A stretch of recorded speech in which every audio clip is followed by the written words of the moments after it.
চলতি অর্থবছর সরকারের লক্ষ্য অনুযায়ী মূল্যস্ফীতি কমিয়ে আনা কোনোভাবেই সম্ভব নয়, এমনটাই মনে করছেন অর্থনীতিবিদরা। তাদের মতে শুধুমাত্র নীতি সুদ হার বাড়িয়ে মূল্যস্ফীতি নিয়ন্ত্রণ সম্ভব নয়। এর পাশাপাশি দরকার ছিল সরবরাহ ও বাজার ব্যবস্থাপনায় আমূল পরিবর্তন। সেই সাথে বিনিয়োগ ও কর্মসংস্থানের স্থবিরতার কারণে মূল্যস্ফীতি নিয়ন্ত্রণে সরকার সফলতা পাবে না বলে মত তাদের। রায়হান শোভনের রিপোর্ট।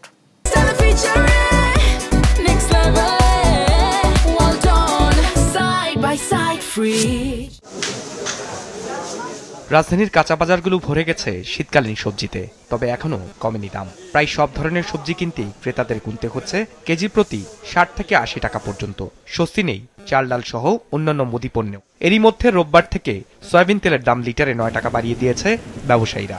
আমাদের কিনতে হয়, খাইতে হয়, তাই কিনি আসি, কিন্তু সহনীয় পর্যায়ে নেই।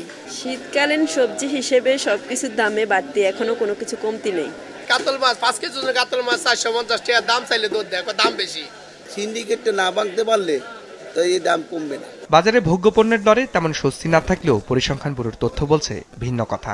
সংস্থাটির সবশেষ তথ্য অনুযায়ী অক্টোবরে দেশে মূল্যস্ফীতি নেমে এসেছে ৮.১৭%। তার আগের মাস সেপ্টেম্বরে যা ছিল ৮.৩৬%। সে হিসেবে মাসের ব্যবধানে দেশে মূল্যস্ফীতির হার কমেছে 0.26%, আর বছরের ব্যবধানে কমেছে 2.7%।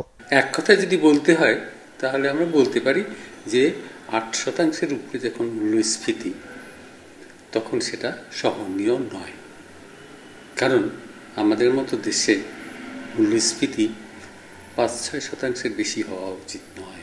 এই সময় জীবনযাত্রার ব্যয় বৃদ্ধির অনুপাতে দেশে বাড়েনি মজুরি বৃদ্ধির হার। পরিসংখ্যান ব্যুরোর তথ্য মতে অক্টোবরে ৮.৮% মূল্যস্ফীতির বিপরীতে মজুরি বৃদ্ধির হার ছিল ৮%, যা তার আগের বছরের তুলনায়ও 0.৬% কম।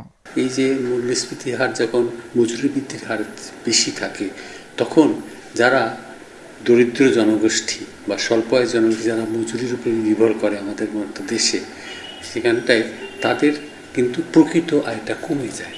ফলে তারা যে মজুরিটা পায় সেই মজুরি দিয়ে আগের জীবনযাত্রার মানটা রক্ষা করতে পারে না।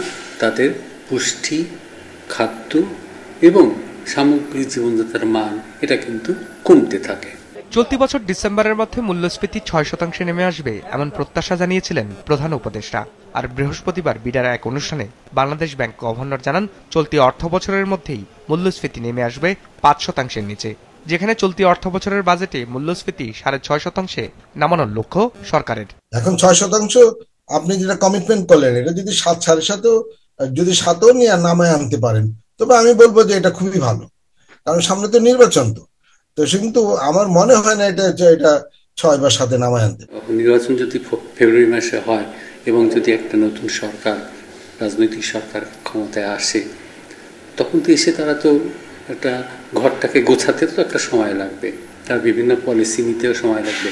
কাজেই এই সময়ের মধ্যে, এই অর্থবছরের শেষের মধ্যেও যে এটা ওই ৬% বা ৬.৫% নেমে আসবে, তার সম্ভাবনা কিন্তু আমার কাছে মনে হয় না। তথ্য বলছে চলতি অর্থ বছরের জানুয়ারি থেকে অক্টোবর পর্যন্ত দেশে গড় মূল্যস্ফীতির হার ছিল ৯.২২%। ২০২৪-এর একই সময় যা ছিল ১০.৩৪%।